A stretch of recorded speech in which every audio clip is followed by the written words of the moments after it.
Ease into the English language and Australian life with SBS Learn English.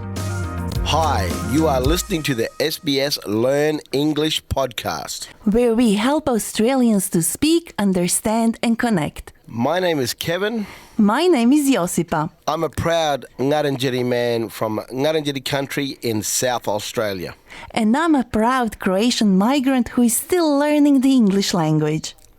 Your English is already really good, Josipa, but how are you doing with Aboriginal English? Please don't tell me that there is a difference between Australian English and Aboriginal English. That's exactly what I'm saying. We are going to travel deep into Aboriginal English, where the meaning of some common English words is different from your standard dictionary.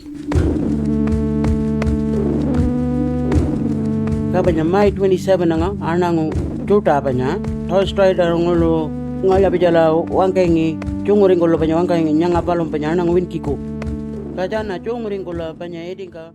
Well, that sounded lovely, but I hope you'll say that it wasn't in English because, Kevin, I couldn't understand a word. No, that's not English. What you heard is the beginning of the Uluru statement from the heart in the Pitjantjatjara language, which I know a lot of proud Pitjantjatjara people.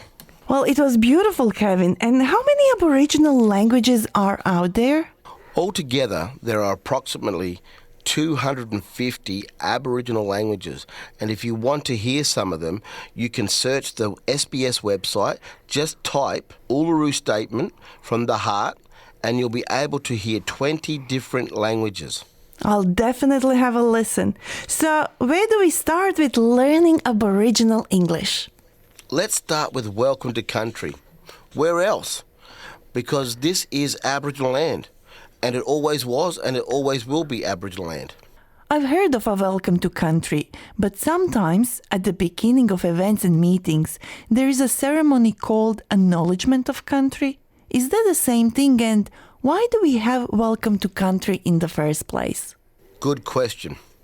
Before colonisation, my people had law, L-O-R-E, social rules and structures in place to keep order and show respect to each other. For example, you just couldn't walk through another Aboriginal country. You needed to be welcomed into that country for safe travel, physically and spiritually.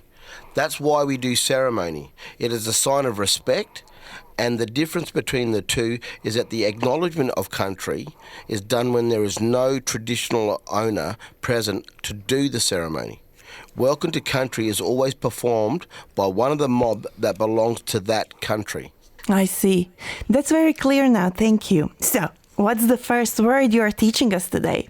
You know how I said that welcome to country is always performed by one of the mob? Well, mob is the word I want to explain to you. Here it says, and I'm reading from the Standard English Dictionary, that a mob is a large crowd of people, especially one that is disorderly and intent on causing trouble or violence. Well, for my people, the word mob has a completely different meaning. Let me explain. The word mob is a common word used by Aboriginal and Torres Strait Islander people for Aboriginal and Torres Strait Islander people. The word mob for us basically means Aboriginal people. For example, I'm a comedian, so one of my favourite gigs is performing for the mob. I perform for non-Indigenous people also, however, I love performing for the mob. Aboriginal comedians will call these mob gigs. So the English dictionary mob and Aboriginal mob meaning are so different. I think I know who I would rather spend my time with. Yeah, I like hanging out with my mob. I'm a pretty sociable guy, meaning I like to spend time relaxing, socialising with people, and often as it happens, I am in a new place because I travel a lot for work. So I often meet a lot of Aboriginal people, and when we meet each other, we ask each other, who's your mob? Where are you from? And if there's a social event on, I'll ask, where do all the mob charge up? Charge up? Wait, what does that mean? Well, basically, it means having a few drinks. You're charging up. I have a joke about it. It's usually reserved for only my mob gigs. You know when a white person meets another white person, Yeah. they got that stuff down pat when they meet and greet each other. So another white person will walk up to another white person and go, what do you do? You know, when Aboriginal people meet each other, like, hey, cuz, who's your mob? Where you from? We make the connection. It's cultural. It's deep. Once we make the connection, then we'll ask you for a spare $20. Oh, come on. So what else are you teaching us today? Well, another word my mob use often is deadly. So when you hear my mob say deadly, it's not about something that is death or fatal. We are talking about something that is awesome, excellent, or great. That is what deadly means for Aboriginal people.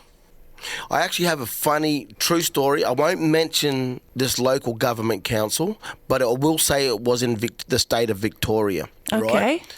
So what happened was this local government got a $250,000 grant for an Aboriginal anti-drug campaign. And what they did is they just went ahead and just started to do the campaign without consulting the Aboriginal community. At all? At all, no consultation. And what they went and done was they got posters put up around town, had promotional events on, and the slogan for this campaign was, drugs are deadly. Oh, God. That's both tragic and funny. Well, the flip side of tragedy is comedy, sister. So do you have a word that is opposite of deadly? Yes, we do. Well, the complete opposite of deadly is the word GAMMIN. GAMMIN is fake, wrong, not good, joking or pretend, and sometimes even pathetic. It depends how you use it in the context of the sentence. Do you have some example? Yes, well, I thought I could run a 100-metre sprint in 10 seconds. Well, I was absolutely gammon.